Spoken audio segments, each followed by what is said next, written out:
Olá pessoal, sejam todos bem-vindos ao Homeoplace. Hoje nós vamos dar continuidade ao estudo de nossas matérias médicas, porém de uma forma não tão habitual. A pedido de meu querido colega Luiz, hoje nós vamos falar sobre uma base, uma matriz, uma espécie de tronco de várias outras personalidades homeopáticas. Hoje nós vamos falar, pessoal, sobre a matéria médica cálium. E, consequentemente, se a gente vai falar de cálium, pessoal, que em latim significa potássio, obviamente a gente já tem uma noção do núcleo do qual deriva todas as matérias médicas que recebem esse prefixo cálium. Então, se a gente conhece a temática de cálium, que é o potássio, se a gente conhece os temas centrais desse elemento, obviamente a gente pode deduzir algo acerca de matérias médicas que conhecemos muito bem, como é o caso de cálium bromato, cálium muriático, cálium iodato, cálium carbônico, entre outros. O que é comum em todas essas matérias médicas que eu citei, pessoal, é o prefixo cálium. Daí a gente deduz que todas essas matérias médicas contêm o elemento potássio. Se o elemento potássio está ali, o elemento potássio ele agrega a essas personalidades a sua temática central. Bom, mas a gente precisa, para que a gente entenda em que medida cálium afeta essas personalidades, nós precisamos, como há de se deduzir, precisamos conhecer a alma de potássio. Potássio dá quiton característico a essas personalidades todas, que são derivações de cálium, cálium bromato, iodato, fluorato em companhia limitada. Então hoje vamos falar do núcleo de potássio. Pessoal, a gente vai recorrer aqui ao mesmo expediente que eu recorri ali no meu curso Calcárias e a Força Interior. Nas aulas introdutórias, vocês percebem que eu utilizei a classificação de Schouten, eu utilizei o raciocínio do método periódico de Schouten para que a gente pudesse entender de forma mais aprofundada as temáticas centrais das calcárias. Então, Schouten, pessoal, no seu método periódico, ele explora cada elemento cruzando informações do estágio onde aquele elemento se situa. Estágio, pessoal, quer dizer coluna da tabela periódica onde aquele elemento se situa. Então, Schouten utiliza a informação do estágio e cruza essa informação com a série que aquele elemento ocupa. Série, pessoal, quer dizer linha da tabela periódica. Então, conforme o método periódico de Schouten, o estágio apresenta uma temática específica de personalidade e a série também. Cada série vai falar de um determinado âmbito, o âmbito em que o indivíduo entende que jaz ali a maior parte das suas problemáticas. Então, por exemplo, a primeira série, a série 1, também conhecida como série do hidrogênio, ela vai falar de problemáticas ontológicas, problemáticas do ser.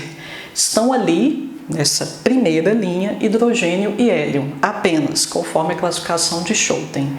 Quando eu passo para a segunda linha, também conhecida como série do carbono, já tem uma quantidade maior ali de elementos e as problemáticas do indivíduo, para que a gente consiga situar o indivíduo ali, ele deve obrigatoriamente apresentar problemáticas envolvendo principalmente o seu contorno egóico. Então as problemáticas giram em torno de um limite muito restrito do indivíduo. Ego, seu próprio corpo, esse primeiro espaço que ocupamos assim que a gente, entre aspas, encarna, assim que a gente vem a esse mundo.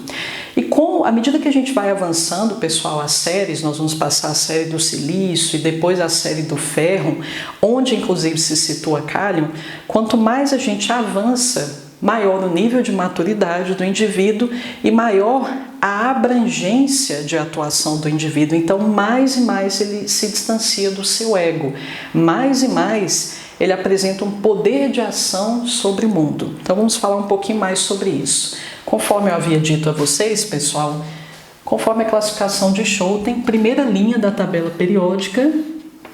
Se a gente for analisar o estágio 1, coluna 1 da tabela periódica, qual será o primeiro elemento? Hidrogênio. Se eu desço, vou para a segunda linha, ainda não saí do estágio 1, pessoal, estou na coluna 1 ainda da tabela periódica.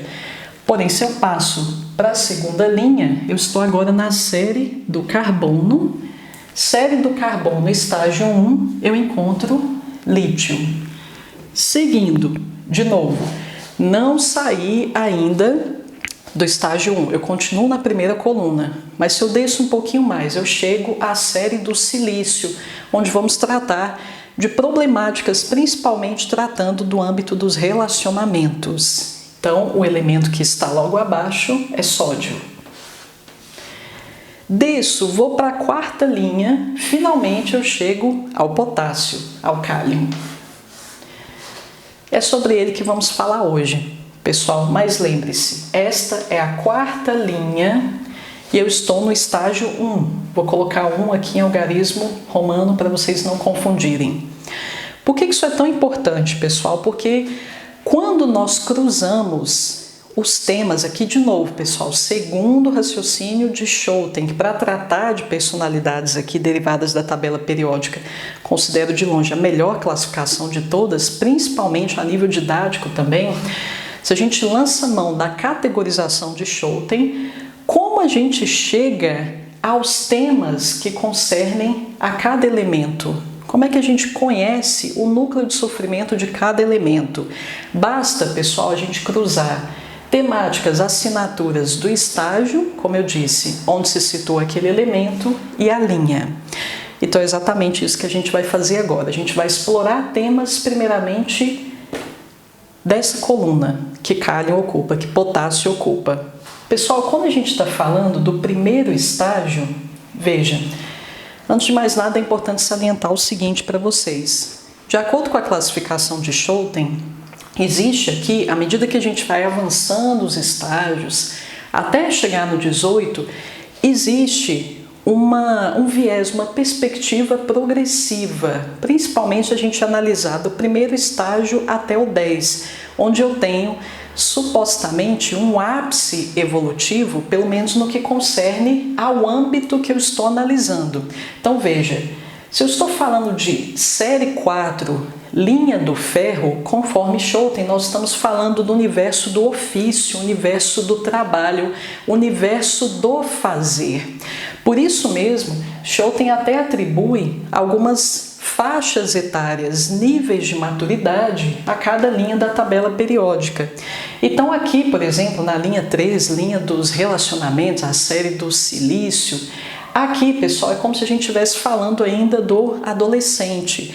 Ele ainda não saiu de casa, está prestes a sair de casa, mas ainda não fez, ele ainda não tem nenhuma fonte de remuneração, ele ainda não dispõe de nenhuma forma de fato, se emancipar de seu seio familiar.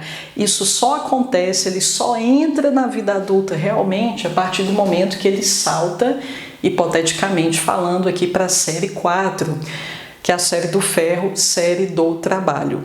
Então, aqui, veja, pessoal, veja que realmente se aplica aqui esse raciocínio do distanciamento cada vez maior de si, em termos de ego. Quando eu falo de si mesmo, estou me referindo aqui ao ego. Aqui, na série do carbono, maior parte dos meus sofrimentos, eles são gerados a partir de preocupações egóicas. Eu comigo mesma, eu com meu próprio corpo, mas não é, pessoal, um eu comigo mesma, tal como a gente percebe no caso dos lantanídeos. Sou eu e meu ego. Eu ainda não estou me deparando com as minhas sombras mais profundas, tal como é o caso do drama dos lantanídeos, que estão bem mais para baixo. Esse drama, eu comigo mesma, ainda é aquele drama imaturo que a gente percebe principalmente nas crianças. Então, eu comigo mesma, vou descendo. Veja que a abrangência agora das preocupações, ela vai aumentando. Eu saio dessa minha centralidade, eu saio da minha autorreferência e eu finalmente percebo que existem outras pessoas além de mim mesma. Então, eu estou percebendo que eu sou um ser relacional, sou um ser que preciso conviver. Então, as minhas problemáticas, elas já começam a abranger o outro. Portanto, série do silício, por isso que a gente diz, pessoal, essa aqui é a série do silício, a linha 3 especificamente, a gente diz que se situam aqui as preocupações problemáticas envolvendo o âmbito das relações. Tanto é fato que na átrio muriático a gente não consegue entender a alma de Natro Muriático se a gente imagina um indivíduo descontextualizado de seu meio de convívio. Veja, agora eu extrapolo, dou um salto além. Eu começo a perceber que a vida não é feita apenas de interações, seja comigo mesma, seja com as outras pessoas no meu seio ali de convívio íntimo. Eu percebo que boa parte do meu ser também é sustentado a partir de como eu ajo nesse mundo, como é que eu me comporto nesse mundo, quais são os meus meios de ação e que frutos eu recebo a partir desses meios de ação. Problemáticas que tangem ao indivíduo enquanto um ente ativo na sua própria realidade, elas estão aqui, situadas na série 4. Então, o indivíduo em confronto com o fazer, em confronto com o executar, em confronto com o dever. Só agora que o indivíduo passa a apresentar problemáticas genuinamente que tangem ao âmbito do ofício, ao âmbito dele mesmo enquanto um ser agente. Então, preocupações que giram em torno de minha performance enquanto ser ativo, elas estão aqui. O que Schouten faz, pessoal? Schouten, ele cruza informações de coluna e linha e ele chega a várias possibilidades, praticamente infinitas, pessoal, de temas que podem ser compatíveis com o sofrimento daquele indivíduo com que agora a gente se depara. E ele dá nomes, pessoal, a esse conjunto, a essa combinação de temas. Combinação, por que você está falando combinação, Letícia? Porque lembre-se, nós vamos cruzar temas, nós vamos cruzar assinaturas do estágio daquele elemento com a linha. O resultado desse cruzamento, Schouten denomina análise de grupo. Deixar claro, pessoal, que quando vocês estão estudando homeopatia os minerais, homeopatia os elementos, vocês estão estudando lantanídeos secretos, aquilo que Schouten traz como análise de grupo, pessoal, não esgota as possibilidades desses cruzamentos que eu estou citando aqui. É muito mais em relação àquilo que ele está oferecendo ali nas obras. Ele só traz aquilo ali para a gente, pessoal, para que a gente entenda exatamente qual o raciocínio central do método periódico, quando nós o estamos empregando. Tanto é fato que eu vou trazer a vocês aqui temáticas que provavelmente vocês não vão encontrar ali na obra. Por quê? Porque basicamente o que Schouten está nos comunicando com aqueles exemplos que ele traz nas obras, ele basicamente está dizendo, olha, você coloca a mão na massa lançando mão desse raciocínio, basta você cruzar temas de estágio com temas da série. Então, é justamente isso que a gente vai fazer. Vamos começar a cruzar esses temas para a gente chegar a vários tons de cinza de sofrimentos possíveis que concernem a Kalium. É a mesma coisa que a gente fez. Alunos do meu curso Calcárias e a Força Interior devem estar se lembrando que a gente fez isso aqui com o elemento cálcio, que é a base de todas as calcárias. Então, a gente vai começar esse trabalho. A gente vai começar, pessoal, explorando temáticas aqui do estágio 1, coluna 1. Bom, pessoal, ia dizendo a vocês que essa visão dos estágios, ela apresenta um certo viés progressivo, principalmente se a gente está analisando até o estágio 10. Então, até o estágio 10, é como se eu estivesse num processo evolutivo, até chegar finalmente no ápice. Seja no ápice em relação ao trabalho, seja no ápice em relação às relações, seja no ápice em relação à minha relação com o meu próprio ego, enfim. Nós temos ali, basicamente, existe nas páginas iniciais do Homeopatia os Elementos, Schouten, ele mostra para a gente ali um esboço da tabela periódica, do estágio 1 até o estágio 18, é a mesma classificação da própria química em si, se a gente for analisar a tabela periódica de que a gente dispõe aí tradicionalmente, ele oferece essa figura aqui, pessoal, e esse ápice, ele coincide com o estágio 10, ou seja, eu posso dividir a minha jornada em duas etapas, um momento de ascensão até o estágio 10 e outro momento de decadência. Deixar claro, pessoal, muita gente faz confusão em relação a isso aqui e acaba não conseguindo compreender o método periódico de Schouten. Isso aqui, pessoal, início, ápice e decadência, isso aqui não é você, terapeuta, que vai avaliar isso, não é você que vai julgar isso. Isso aqui é a percepção do indivíduo em relação a ele mesmo. Tem sujeitos que eles se sentem aqui, estágio 10, no ápice, platina, paládio, silício. Eles se sentem a última Coca-Cola do supermercado. Eles se sentem. Mas pode ser alguém que está morando embaixo da ponte. Então, se você observa os fatos, você terapeuta, e se deixa confundir com eles, você não vai colocar aquele sujeito a partir do que você está vendo. Pessoa morando embaixo da ponte, você não vai colocar ela aqui. Mas o que vale não é a sua percepção, é como o sujeito se sente. Ele demonstra com seu comportamento arrogância, sente uma certa autoconfiança inabalável, ele transmite isso, ele se sente no ápice, digno de prestígio, digno de privilégios, então é como ele se vê.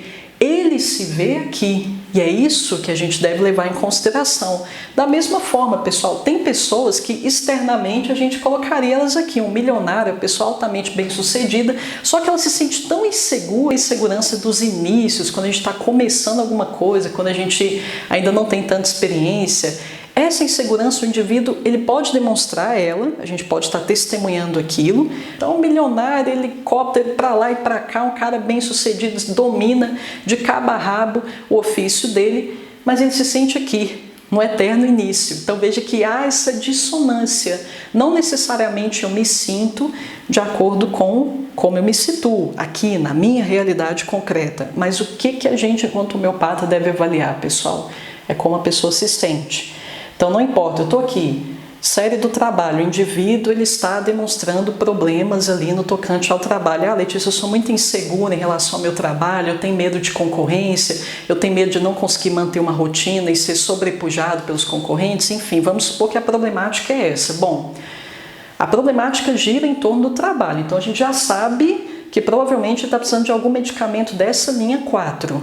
Mas veja, os colegas admiram ele, parece que ele domina aquilo que ele está fazendo, ele já tem um altíssimo nível de expertise, mas ele não se sente daquela forma, ele se sente muito inseguro.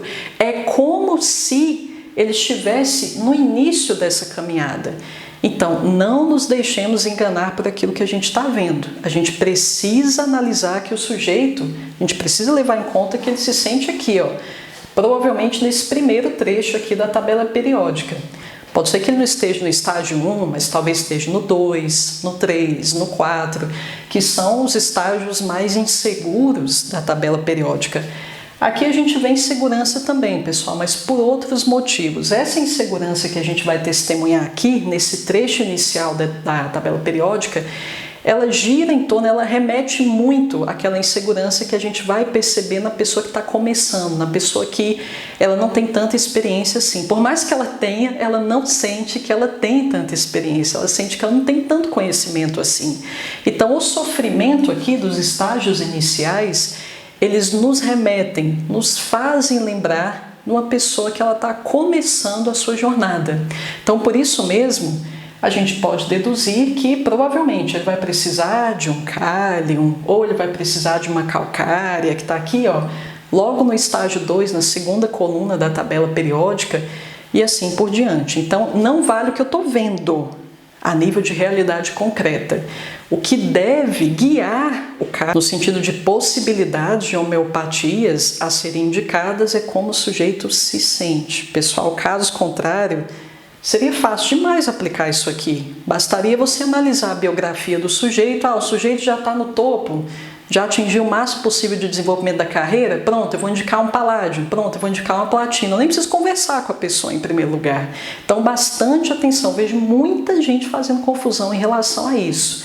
Então, não julguem jamais, enfatizando o que Hahnemann já nos ensinava no Organon. Não julguemos. A gente precisa analisar o que se passa a nível íntimo ali no indivíduo, que aquilo pode estar totalmente dissonante com a sua realidade concreta. Então, vejamos, pessoal, estágio 1, veja, segundo esse viés, segundo essa perspectiva aqui de Schouten, essa perspectiva progressiva, principalmente levando em conta ali até o estágio 10, até aqui eu progrido, daí para frente eu decaio. Veja, se isso aqui é um itinerário, uma jornada evolutiva, o início, o que a gente pode falar do início, que é o estágio 1? Aqui, pessoal, prevalece aquele frescor, aquela empolgação que é típica do início de uma caminhada, do início de um itinerário. É aquele típico otimismo que a gente observa nas crianças. Isso aqui é bem perceptível em todas essas personalidades que estão aqui no estágio 1. Eu ainda, pessoal, ainda não aprendi muito bem como me portar, eu ainda não entendi exatamente o que é ser uma pessoa sensata. Eu estou começando, eu não sei o que me aguarda ainda. Então estou aqui, entre aspas, só com a cara e a caatinga. Otimismo em pessoa. Então, dito de outro modo, que palavra poderia sintetizar melhor a alma do estágio 1? Simplicidade.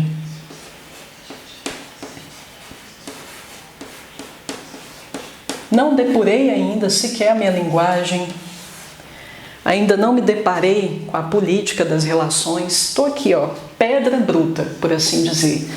Simplicidade. O que mais, pessoal, que nos faz reportar a esse começo, de seja lá que caminhada for, caminhada de consolidação do ego, caminhada de domínio da dinâmica relacional, caminhada no que diz respeito à carreira.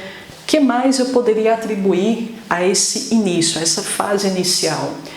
Otimismo, como eu citei. Ainda, pessoal, veja, eu ainda não entendi que eu preciso filtrar aquilo que eu falo também. Que isso aí, essa percepção, ela só vem com uma certa experiência. Essa percepção de que eu preciso depurar aquilo que eu falo, aquilo que eu pensei antes de expor aquilo às pessoas, isso vem a partir de certos golpes que eu levo, por assim dizer. Eu percebo que, nossa, as pessoas vão se magoar com isso que eu estou falando. Não, eu preciso filtrar, não posso falar exatamente tudo que eu estou pensando do jeito que eu estou pensando. Então aqui prevalece a espontaneidade. Minhas ações, pensamentos não passam por nenhum tipo de filtro, nenhum tipo de anteparo ainda. Do mesmo jeito que a coisa vem, do mesmo jeito que eu concebo aquilo que eu estou pensando, eu coloco para fora. Daí a espontaneidade. O que mais, pessoal? Veja, se não há nenhum tipo de freio ainda, eu posso dizer que prevalece aqui a impulsividade. Vou abreviar, que é uma palavra grandinha. Impulsividade. Posso ter um certo comportamento instintivo também? Sim. Isso estaria aqui no bojo da impulsividade, no fim das contas. Eu tenho iniciativa. Eu ainda não pesei muito bem a conveniência, eu ainda não pesei muito bem o nível de sensatez daquela minha iniciativa, eu não filtrei nada, pessoal, uma pedra bruta. Tem em mente a criança, a pedra bruta, que vocês automaticamente já conseguirão evocar a alma do estágio 1. Então, automaticamente, eu posso ter aqui um comportamento impetuoso? Sim, sem dúvida alguma. Tenho um espírito maior de iniciativa? Sim, eu não filtro as minhas ideias. Mesmo jeito que eu concebo, como eu disse, eu coloco para fora. Então, tenho maior espírito de iniciativa consequentemente. Eu ainda não reprovo as minhas ações, eu ainda não reprovo as minhas ideias. A reprovação, ela só surge a partir do momento que eu começo a levar em consideração, isso começa a acontecer no estágio 2. A partir do momento que eu começo a levar em consideração que, nossa, tem pessoas avaliando isso aqui que eu estou fazendo. Eu percebo que essas pessoas não necessariamente sempre validam isso aqui que eu estou fazendo. Então, nossa, eu tenho que me policiar, porque pode ser que eu não esteja sendo tão conveniente assim, pode ser que eu esteja muito fora da casinha. Essa comparação entre o que eu penso e o que o outro pensa só acontece a partir do estágio 2. Por enquanto, sem filtro nenhum. Não há freios. Atitudes irrefletidas, impetuosas, estão aqui tipicamente no estágio 1. Eu pedi que vocês evocassem o arquétipo da criança, da pedra bruta. Então, se eu pedir que vocês mantivessem em mente a criança para correlacioná-la ao estágio 1, automaticamente, pessoal, eu não posso deixar de citar a ingenuidade. Esse indivíduo ainda não entendeu que ele precisa ter uma certa malícia, que ele não pode colocar tanto da sua autenticidade assim para fora, que ele precisa estabelecer uma certa hierarquia, inclusive, no que diz respeito a para quem ele vai se colocar nu e cru para fora. Não, com essa pessoa pode ser que seja viável, com aquela ali não, que ela vai usar tudo isso que você está expondo contra você em algum momento. Então, esse calejo da convivência, isso aqui não apareceu aqui ainda. É tipicamente o que a gente observa na criança quando elas demonstram aquelas típicas atitudes que a gente chama de sincericídios. Filtra absolutamente nada. Mas eu falei, pessoal, que a gente só consegue encontrar a temática de um determinado elemento quando a gente cruza assinaturas do estágio, temas do estágio com da série a que aquele elemento pertence. Bom, então o que nós elencamos aqui foram basicamente características típicas do estágio 1. Ou seja, tudo isso aqui, pessoal, é compartilhado pelos lítio, pelo próprio hidrogênio e, consequentemente, pelos ácido.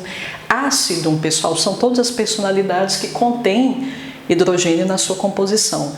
Então, tudo isso aqui, espontaneidade, impulsividade, otimismo, tudo isso aqui está nos ácidos, nos lítio de uma forma geral, está também nos nátrio e está, obviamente, em todos os cálion. Ok, mas agora eu quero explorar única e exclusivamente essa personalidade aqui, cálion. Então, eu preciso cruzar isso com temas dessa série. Série 4, pessoal, série do ferro, fala de quê? Basicamente do quê? Se fala do trabalho, pessoal, veja. Trabalho. Vou abreviar de novo aqui, contornar um pouquinho aqui para dividir um âmbito do outro. Trabalho. Trabalho é o quê, pessoal? É você colocar a mão na massa e haverá uma consequência de colocar essa mão na massa. Deixar claro, pessoal, são várias consequências possíveis. A consequência pecuniária, a consequência financeira é uma delas, que isso fique claro. Quando eu ajo neste mundo, pode advir disso uma série de consequências. E mais, veja o tanto que essa temática aqui ela é vasta, pessoal. A gente não pode simplificar isso aqui. Existe uma forma de execução. Então, estão aqui, pessoal, temáticas que giram em torno da consequência do ofício, da consequência da ação. Estão aqui também formas de executar essa ação. Então, trabalho como sinônimo de execução. Sou eu agindo com algum intuito específico. Dinheiro é um desses intuitos, como eu falei. Pessoal, se eu estou colocando a mão na massa, há formas de colocar essa mão na massa. Muito das problemáticas dos sujeitos que estão aqui no estágio 4 podem estar girando na forma através da qual eles agem. Eu posso agir de forma perfeccionista. Então, perfeccionismo está aqui. Eu posso agir de forma ordenada, fastidiosa, sempre daquele mesmo jeito. Por isso que rotina é um tema que está aqui também. Então eu ajo segundo um certo ordenamento. Agora, resultado. O resultado da minha ação pode ser útil? Sim, assim como pode não ser. Então, muito das problemáticas, de novo, de sujeitos que estão aqui, pode girar em torno desse tema. Não sei se o que eu estou fazendo tem alguma utilidade. Isso aqui que eu estou fazendo, às vezes eu tenho a impressão que é totalmente inútil. Então aparece aqui o tema da utilidade. E mais, agora frutos. Quando eu coloco a mão na massa, pessoas me observam. A gente não consegue, pessoal, imaginar a execução descontextualizada de uma certa ambiência onde há testemunhas. Inclusive, não apenas testemunhas passivas, pessoas que potencialmente vão usufruir dos resultados dessa minha ação. Então, diante disso, essa minha ação, esse meu ofício, ele pode fracassar. Então, por isso mesmo, o tema do fracasso está aqui. Acabou o giz, pessoal. Fracassou. Se eu faço alguma coisa, eu posso oferir outro fruto também, que são as críticas, independentemente da natureza delas, pessoal. Veja aqui, ó, grande calcanhar de Aquiles das calcárias, principalmente, julgamentos. Eu também posso passar por testes, provações. Então, as provações estão aqui. tem íntima relação com avaliação no fim das contas, pessoal, tem íntima relação com validação. Então, no fim das contas, é um tema que a gente poderia condensar no bojo da crítica. E mais, pessoal, além disso, também dentro da crítica, também já estaria condensado o tema da observação. Principalmente, de novo, para as calcárias. Importa muito como eu serei observado. Importa muito se eu serei observado ou não. Então, veja, muitas problemáticas podem girar em torno, quando o sujeito está aqui, na série 4, podem girar em torno da observação. Ele sendo observado enquanto ele coloca a mão na massa. Ele sendo observado enquanto ele age. Deixar claro, pessoal, os frutos que eu almejo auferir aqui na série 4 são frutos objetivos. Porque, veja, pessoal, quando nós temos trabalhadores também na série 5, que é a série da prata, e a gente tem trabalhadores exímios também na série 6, que é a série do ouro. Provavelmente é mais trabalhador, inclusive, que a série 4.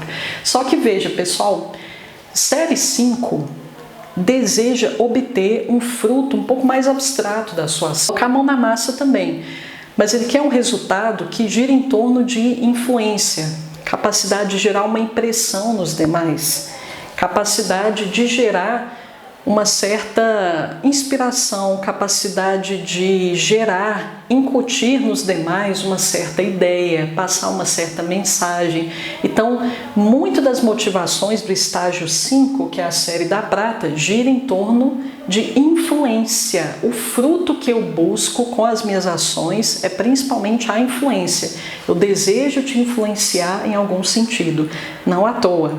Série da prata, ali na série da prata se encontra a maior parte dos artistas e professores. Qual que é o principal intuito de pessoas que têm como ganha-pão esse ofício, por exemplo? Influenciar. Eu quero passar uma determinada mensagem. E eu adoraria que você assimilasse essa mensagem, eu adoraria te influenciar. Agora, estágio 6, pessoal, série do ouro. Tá mais para baixo porque não vai caber definitivamente, também não é o objeto aqui da nossa aula. Lá no estágio 6, a gente tem também o indivíduo trabalhador, mas o fruto, ele quer ganhar dinheiro? Quer, mas assim, não é exatamente o foco. O foco é conseguir exercer uma autoridade. Eu quero que prevaleça a minha autoridade. Quando eu coloco a mão na massa, o fruto que eu gostaria de auferir é uma espécie de legitimação da minha liderança. Então veja, pessoal, aqui é algo mais objetivo que eu estou buscando. Não, eu quero testar se realmente vou conseguir fazer isso bem. Eu quero ver se isso aqui vai ser útil. Eu quero ver se eu vou ganhar dinheiro com isso. Eu quero ver se eu vou conseguir fazer isso aqui direito. Eu quero ver se realmente para a minha comunidade isso aqui vai ter algum nível de aplicabilidade, vai ter algum nível de utilidade. Veja, as preocupações elas são mais concretas, são mais pé no chão, por assim dizer.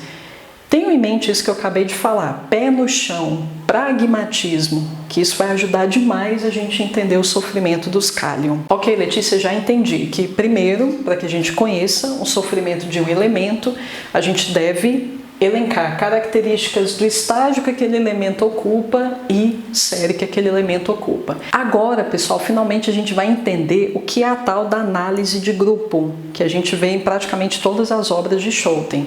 A análise de grupo, pessoal, nada menos, nada mais é do que o cruzamento com as suas infinitas possibilidades de temas de estágio e temas de série. E aí, pessoal, por isso que eu amo esse homem, que é Scholten. Vocês vão perceber o quanto isso nos concede uma infinidade de temas compatíveis com os sofrimentos com que vamos nos deparar no nosso cotidiano clínico. Veja a flexibilidade disso aqui, pessoal. Vou citar aqui algumas possibilidades aleatórias. Vamos lá. Eu tenho que cruzar, não é isso que eu tenho que fazer? Então vamos pegar qualquer tema aqui do estágio. Simplicidade. Simplicidade. Simplesmente. O advérbio simplesmente significa que eu estou fazendo alguma coisa de modo simples. Então, tenha isso em mente. Simplesmente fazendo meu trabalho. Pronto, combinei esse tema com esse aqui. É um tema possível de Kalion. Ou seja, o sujeito, ele pode apresentar como cerne de sofrimento essa espécie de automatismo no que diz respeito à execução do seu trabalho. Ele simplesmente faz, ele nem questiona se aquilo ali está certo ou errado, porque o questionamento, ele surge com a evolução da nossa maturidade, a evolução do nosso senso crítico. Aqui é estágio 1, eu não questiono nada ainda. Simplesmente fazendo meu trabalho. É aquela postura, pessoal, que a gente observa em quem cumpre um dever, aquela pessoa que tem uma lealdade inquebrantável a determinado princípio. Ela não pergunta, não questiona nada, ela simplesmente pega e faz. Então é assim, com esse espírito de dever, com esse espírito de princípio, que Kalion encara o trabalho. Simplesmente faço, simplesmente sigo uma rotina. Quando eu falei do ordenamento aqui, pessoal, posso estar me referindo tanto à rotina quanto a ordens também. Simplesmente obedecendo determinada rotina. Não, eu aprendi que essa tarefa deve ser executada nessa sequência. Meu pai me ensinou assim, meu avô também me ensinou assim. Sempre foi feito assim, eu vou cegamente fazer. Existe um certo automatismo aqui. Por quê? Porque a pessoa não questiona ainda absolutamente nada. Pega e faz. Simplesmente seguindo uma ordem. Veja, como é que eu cheguei a essa conclusão? Juntando o tema da simplicidade com o tema da ordem. Daqui nós podemos deduzir várias outras consequências possíveis, pessoal. É claro que se a pessoa ela simplesmente segue um script, ela é rígida. Portanto, nós já podemos deduzir uma grande característica desses indivíduos. Em vários aspectos, você pode notar nos Kalion uma certa rigidez. Ele não questiona aquilo, ele não questiona aquele modus operandi, ele faz. E mais, se você quiser questioná-lo, instigá-lo uma certa flexibilidade, não, fulano, mas tem um jeito mais fácil de fazer isso, tem um jeito mais simples. Não, ele é totalmente fechado às sugestões. Inclusive, pessoal, como aqui prevalece um espírito impetuoso, esse sujeito ele pode abrir mão, inclusive, das suas emoções, porque emoções só vão complicar mais ainda a situação. E aqui nós temos a ação pura, despida de qualquer viés emocional. Então, é um sujeito que a gente tem a impressão que ele é uma espécie de máquina. Ele pega e faz. Aprendeu a fazer daquele jeito, aí vai e faz. Simplesmente assim. Então, simplesmente seguindo ordens. Qual seria um sinônimo disso, como eu disse? Rigidez, mente fechada, inflexibilidade. Seriam consequências disso aqui. Mas, pessoal, podemos falar da impulsividade. Impulsivamente seguindo ordens. Lembre-se que toda personalidade ela tem sua versão passiva e ativa.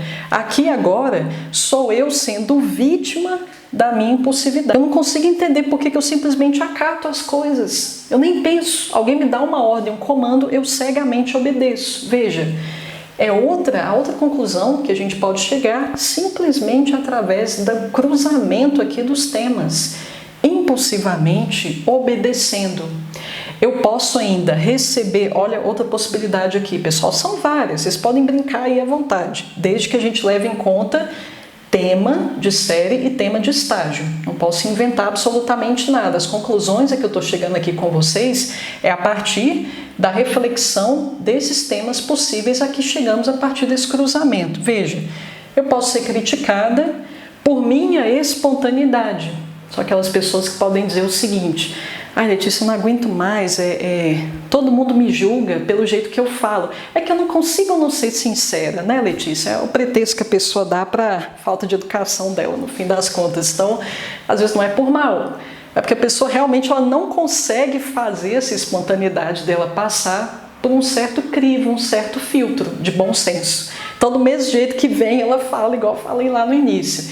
Então, ela pode sim ser muito criticada por sua espontaneidade. Sua impulsividade, vamos pegar aqui um tema mais simples ainda, sua impulsividade pode ser a causa de seu fracasso.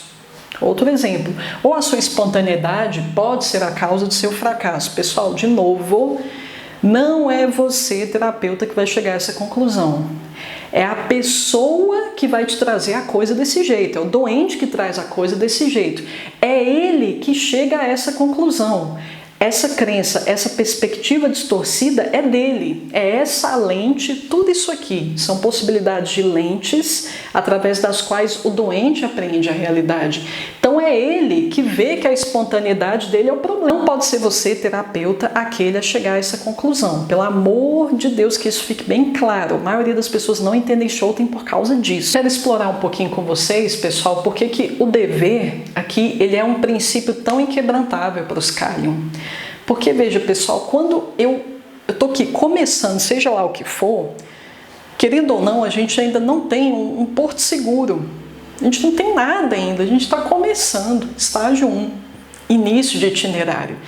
Então, é claro que, diante dessa vulnerabilidade em que eu me observo, eu sinto que eu preciso lançar a mão de alguma espécie de eixo, de algum tipo de estrutura que me respalde jornada adiante. É um sujeito que, se ele tem contato com uma determinada herança, em termos de tradição, ele vai se apegar àquilo ali com toda ferocidade. Por quê? Porque ele se sente desprovido de estrutura, é tudo que ele quer. Tudo que ele quer é um roteiro que diga a ele o que fazer e como fazer. Porque se ele tiver aquilo ali, ele vai seguir cegamente. Por quê? Não há filtro, não há crítica, espírito crítico aqui ainda. Então, se ele tem esse script, e a tradição normalmente concede muito bem isso pra gente, ele vai agarrar aquilo e não vai abrir mão daquilo, não vai questionar aquilo, não vai flexibilizar aquilo ali de forma alguma. Portanto, nós podemos ter sujeitos aqui que eles soam, parecem pra gente antiquados, pessoas extremamente conservadoras, mas conservador no pior sim, aquela pessoa que ela não concede qualquer plasticidade àquela herança que ela recebeu. E é claro, pessoal, se a gente está falando aqui de apego a tradições, um apego inquebrantável, aquela lealdade inquebrantável que ela não admite qualquer tipo de ajuste, que não admite qualquer tipo de revisão, é claro que dentro, embutido, principalmente para a tradição ocidental, é algo que é um bem irrevogável. Você não questiona que aquilo ali é um bem que deve ser preservado a todo custo, como é o caso da família. Por isso, para os Kalium, aparece aqui a temática da família, sim, aparece. Só que família como um bem a que você deve ser leal a todo custo. Você não pode, de forma alguma, se a sua família está em jogo de alguma forma, você já tira o seu da reta. É claro, pessoal, que para muita gente isso aqui é um fato. Não, minha família, minha religião, minha família, meu trabalho, enfim, existem lemas desse tipo que às vezes circulam. Mas veja, pessoal, para a gente conseguir situar um certo doente em determinada matéria médica, aquilo ali tem que ser uma questão para ele. Ele está adoecendo por causa daquilo. Muita gente vem até mim e diz: ah, Letícia, mas eu tenho características de várias personalidades. Ok, isso é perfeitamente normal, pessoal. Mas veja, você está adoecendo por causa daquilo? É essa a questão. É, no fim das contas, qual a perspectiva de mundo que está te adoecendo? Letícia, mas como é que isso adoece uma pessoa? De novo, quem vai falar isso não é você, é o próprio doente. Ele é muito enfático, geralmente nesses pontos, quando isso realmente está fazendo mal para ele. Família, para os Kalium, como um bem a que você deve lealdade até a morte. Como é que isso vai aparecer como uma questão para esse indivíduo? Principalmente, como é que a gente, enquanto terapeuta, percebe que aquilo ali é que está causando todo o problema? Essa falta de flexibilização em relação àquele tema que está fazendo mal para ele. Ele vai sempre trazer aquilo para a gente.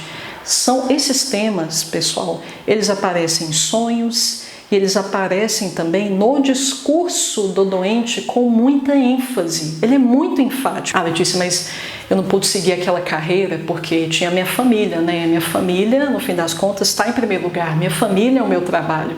Não, mas eu não pude fazer aquela compra, eu não pude fazer aquele agrado para mim, comprar aquele vestido que eu queria comprar há um tempão, porque, bom, tem as necessidades da minha família que eu tenho que priorizar. E você sabe, né, Letícia? A família está sempre em primeiro lugar. Então, veja, toda hora a pessoa fala aquilo ali. Ela é muito enfática. Então, você percebe que, provavelmente, se ela está falando demais aquilo, ou aquilo é um problema, ou ela quer afirmar para ela mesma que aquilo é importante, é uma crença fundamental para ela. Atenção, pessoal, já falei sobre isso no curso Melodia Oculta, que foi o último que eu lancei. Shankaran traz para a gente algo que são preceitos, postulados, como ele chama, que eles são libertadores para a gente no que diz respeito à toma de caso, porque a gente percebe que não há necessidade da gente ficar tão preso à tal da anamnese, que a anamnese é uma espécie de estrutura que muitos terapeutas podem se prender, mas muitas vezes ela pode mais atrapalhar que outra coisa. A gente fica muito apegado àquelas perguntinhas que estão ali, quando muitas vezes o doente está levando a gente para outro lado.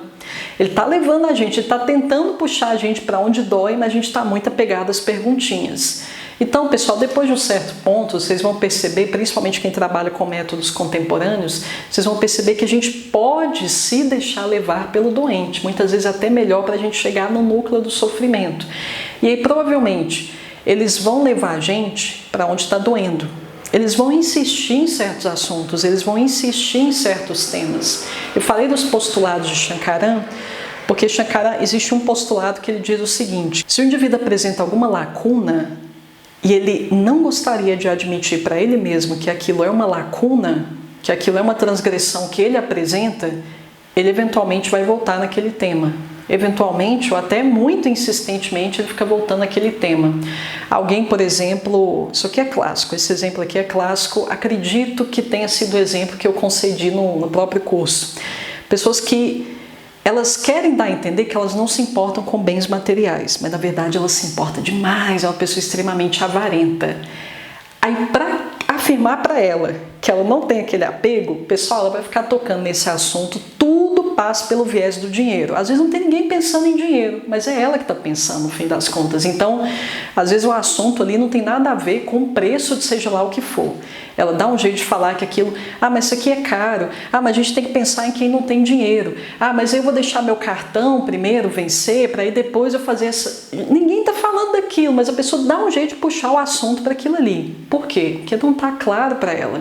E é um sofrimento para ela, aquilo não está tão estável quanto ela gostaria. Então, como é que isso aparece, pessoal? Através de repetição. A pessoa, ela vincula o sofrimento a esses temas. Então, de novo, eu reforço, pessoal, é o doente que vai nos guiar até o cerne do seu sofrimento. No caso dos Kali, não vai ser diferente. Como é que esses temas vão aparecer? A partir de associações feitas pelo próprio doente e de forma insistente. E aí, finalmente, além da análise de grupo, pessoal, espero que tenha entendido, a análise de grupo é o quê? Cruzamento de tema de série com tema de estágio. Todos os tons de cinza que esse cruzamento nos concede. Além da análise de grupo, normalmente Scholten vai apresentar para a gente a essência. É essa essência, pessoal, que seria o núcleo do fractal desse adoecimento. Quando a gente consegue achar esse núcleo, pessoal, a gente pode ter certeza, plena convicção, que a gente vai oferir ali, a gente vai testemunhar uma cura profunda, aquela típica cura que tanto Hahnemann nos encoraja a buscar. O que é a essência, pessoal? A essência, ela basicamente é aquela temática mais nuclear, de onde partem todos esses tons de cinza. Então, como é que a gente chega à essência? Basta a gente encontrar, primeiramente vamos fazer isso com o estágio. Vamos encontrar aquele tema que ele pode coerentemente condensar todos os demais, ele pode sintetizar, resumir todos os demais. Então, vamos lá. Simplicidade, otimismo, espontaneidade, impulsividade, irreflexão e ingenuidade. Pessoal, ingenuidade está presente naquele sujeito que, acima de tudo, é simples. A gente há de convir isso. Ele é simples no aspecto comportamental, no aspecto da convivência. A gente não consegue conceber a ingenuidade sem nos remeter à simplicidade. É o mesmo caso da irreflexão. Se eu sou irrefletida é porque eu não aprendi a refletir ainda, porque o meu espírito ainda é muito simples, ele é muito rudimentar, por assim dizer. Então, a irreflexão, ela pode ser evocada através da simplicidade. É o mesmo caso da impulsividade. Eu ainda não aprendi a controlar os meus impulsos. Por quê? Por causa da minha simplicidade de conduta. Não aprendi ainda como fazer. Impulsividade, consequentemente, está aqui, no bojo da simplicidade. A gente não pode ter dúvida dessa associação, o mesmo no caso da espontaneidade. Quem é espontâneo, geralmente apresenta, sim, um altíssimo nível de simplicidade. Aquilo não está muito bem depurado, não está muito lapidado no indivíduo. É o mesmo no caso do otimismo. A criança, por que isso aqui é praticamente presente em toda criança? principalmente porque elas têm simplicidade. Então vocês percebem, pessoal, que o tema que melhor condensa todos os demais é a tal da simplicidade. Pronto, eu encontrei a essência, o suprassumo dos temas do estágio, que é a simplicidade. Agora a gente vai fazer a tal da série. Qual é o tema que poderia condensar todos os demais? Veja bem, pessoal, vocês vão entender que é trabalho. Trabalho no sentido de execução. Porque, veja, você consegue conceber fracasso sem conceber uma ação? Você fracassa em alguma coisa que você fez. Veja que isso aqui não prescinde de ação. Você não consegue entender fracasso sem contextualizá-lo num certo comportamento, uma certa ação, uma certa conduta. Você tem que agir. O mesmo no caso da crítica. Você vai ser criticado por não ter feito nada? Não, você é criticado por algum motivo, em geral porque você fez alguma coisa. O mesmo no caso da aprovação, aí você vai ser testado também, em função de alguma coisa que você fez, está fazendo.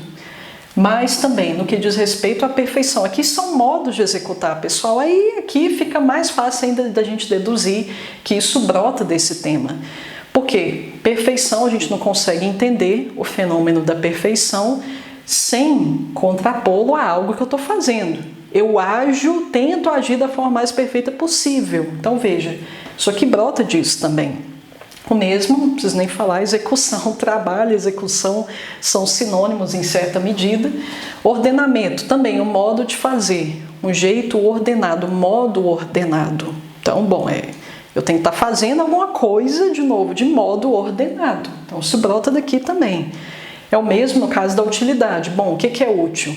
Alguma coisa é útil, alguma coisa que é feita, ela é útil. Aí vem um implicante, né? Ah, Letícia, mas um objeto ele pode ser útil. Tá, criatura, mas para você atestar se um objeto é útil ou não, você vai ter que colocar ele para trabalhar, você vai ter que fazer alguma coisa com ele, você vai ter que operá-lo.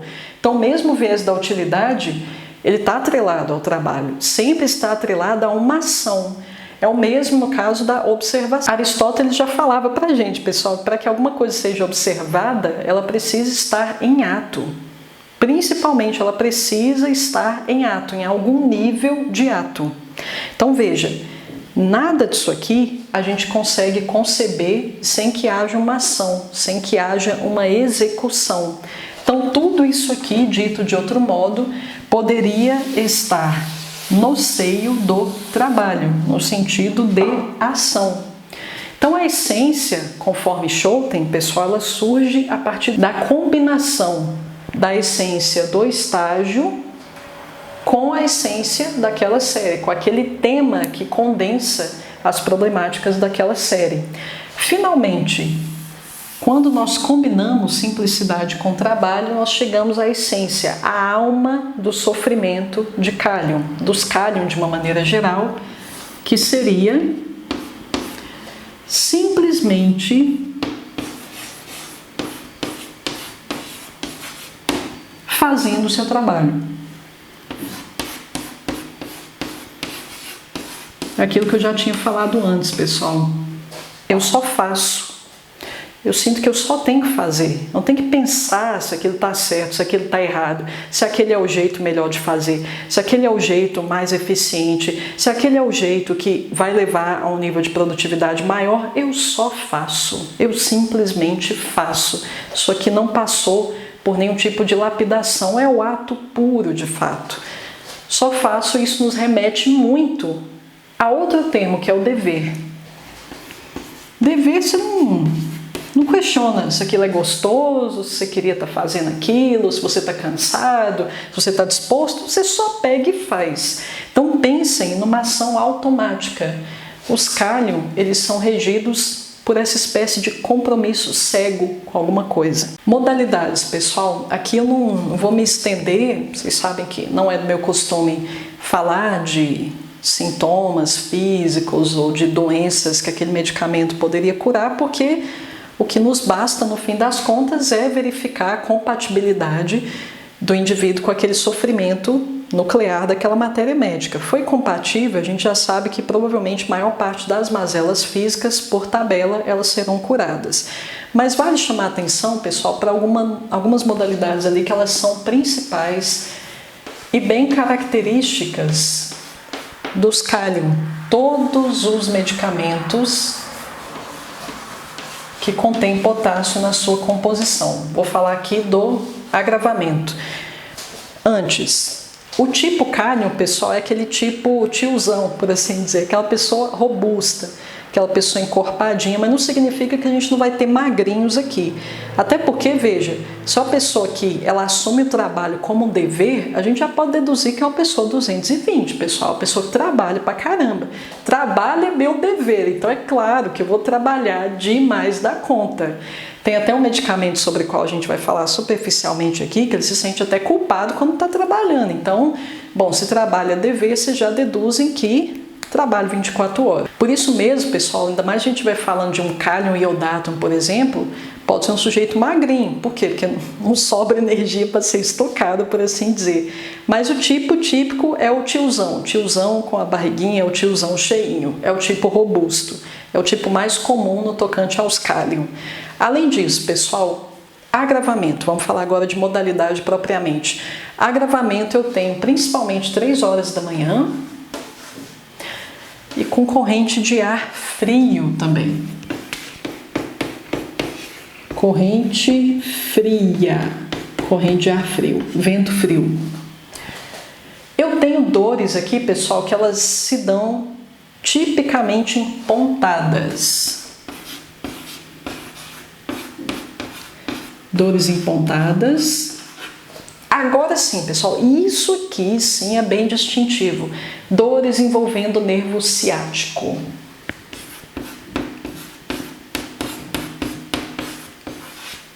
Veja, pessoal, estou falando só do potássio. Então, essas modalidades aqui, tudo isso aqui está presente em qualquer um dos cálium, porque todos os cálium contêm potássio, o próprio nome já diz. Então, isso aqui, o indivíduo cálium bromato vai apresentar? Sim. Cálium iodatum? Sim. Cálium muriaticum? Sim. Cálium fluoratum? Sim. Isso aqui é algo que está... Teve potássio na jogada, isso aqui tudo está presente. Mas, pessoal, como a gente não poderia deixar de comentar, miasma. O miasma, pessoal, ele vai ser... Falei recentemente de psorino. Então, vocês já podem deduzir que, muito provavelmente, o miasma regente dos cálium vai ser principalmente o psórico. Na verdade, pessoal, Schouten diz o seguinte para a gente. A gente pode dividir a tabela periódica em tercetos. Então, veja bem, se a gente for dividir 18 por 3, a gente vai ter 6. Então, ali nos 6 primeiros estágios, a gente tende a observar uma predominância maior da psória. Não significa, pelo amor de Deus, pessoal, eu falei tende, o que significa que isso aqui é flexível, isso aqui é maleável. Mas a gente tende a observar muito da influência psórica do estágio 1 até o 6. Por quê, pessoal? Não é muito difícil da gente deduzir o motivo. Eu estou começando alguma coisa, eu ainda não passei por tantas dificuldades, por tantas decepções, eu ainda... acredito que se eu me mantiver esforçada, se eu fizer minha parte, eu ainda acredito que só isso é o bastante para fazer com que as coisas deem certo. Então, os cálium, pessoal, eles, a grande maioria poderia se enquadrar na psória, principalmente por isso, pelo seu otimismo, pela aquela espécie de fé cega no trabalho. Cega nesse sentido, porque eu acredito que o esforço resolve tudo. Trabalho duro resolve tudo, no fim das contas. Aquele automatismo das ações, é aquela crença inabalável nos deveres. Faz sua parte, fulano, que o resto vai dar tudo certo. Cumpre seu dever, que o resto vai dar tudo certo. Por quê, pessoal? Porque a gente... muitas vezes não consegue entender esse comportamento se a gente tira da jogada um Deus. Geralmente são pessoas que serão religiosas, pessoas tradicionais. Normalmente, essa tradição a qual elas são devotas, elas têm um viés religioso, de certa forma. Então, bom, qual que é a minha parte? A minha parte é agir como instrumento divino. Desde que eu me comporte como instrumento divino digno, Deus vai agir. Deus vai operar a vontade dele e tá tudo certo. E aí, pessoal, é aquilo que eu comentei.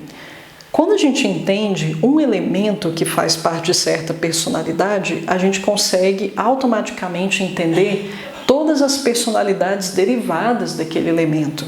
Então, vou pegar um exemplo aqui para vocês. Vamos combinar cálium com cloro.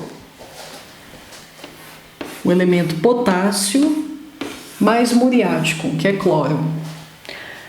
A gente já sabe, por mais que você não conheça a fundo a essência de cloro, todas as temáticas possíveis de cloro, vocês já me viram falar aqui que o cloro ele tem muita compatibilidade temática com a mãe, com o cuidado maternal principalmente, esse tipo de zelo, esse tipo de cuidado incondicional que a gente percebe nas mães. Então veja, eu tenho o tema do dever, aquela ação cega, não, trabalho, a execução é o meu dever. Eu devo colocar a mão na massa, que é para isso que eu fui feita, é para isso que eu fui forjada. Então veja, é uma espécie de ação compulsória. Se eu uno essa temática, esse tom de obrigatoriedade, de dever, peso, dever pesado, trazido pelos Kalium, somo com a temática do cuidado, qual que é um tema? Só um, pessoal, um tema possível a que eu posso chegar. O cuidado é o meu dever, é uma temática possível. Isso aqui é um dever inquebrantável, isso aqui é um princípio.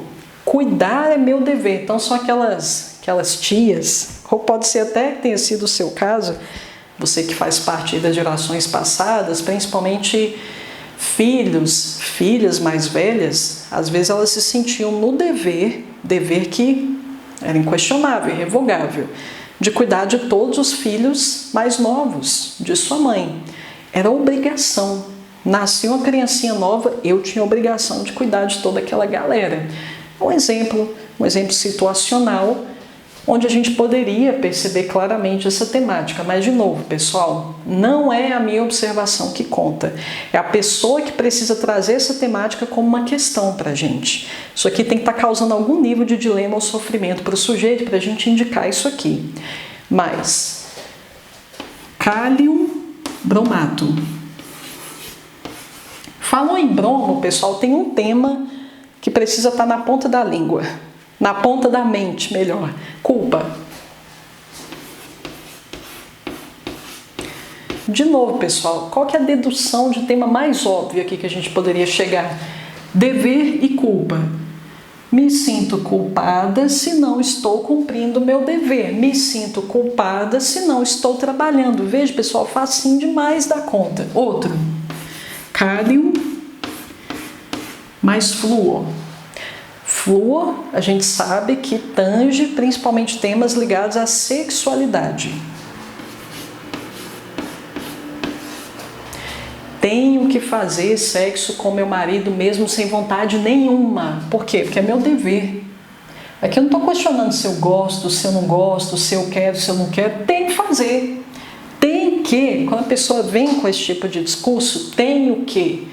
No sentido de dever, você percebe que aquilo para a pessoa tem uma conotação próxima de um princípio inquebrantável.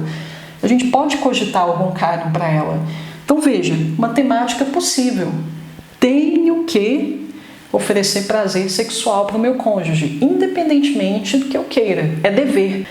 Pessoal, mais uma vez, muitíssimo obrigada por terem me acompanhado até aqui.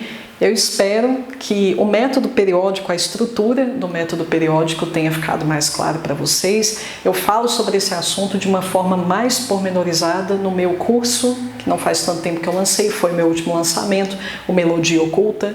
No curso em questão, pessoal, eu trato dos temas de todos os estágios, falo também das temáticas de todas as séries, exceto da série do urânio, exceto da série dos lantanídeos, que merecem um aprofundamento à parte. Na verdade, mais que isso, mereciam um curso à parte. Se vocês gostariam de aprender de forma integral esse método, sugiro, como sempre sugiro, a Escola Brasileira de Homeopatia. Maior referência de ensino desse método hoje no Brasil é o meu querido e amado professor Girafales. O site da EBH, Escola Brasileira de Homeopatia, sempre consta aqui na descrição dos meus vídeos para aqueles que desejam obter mais detalhes. Queridos, um forte abraço, até a próxima!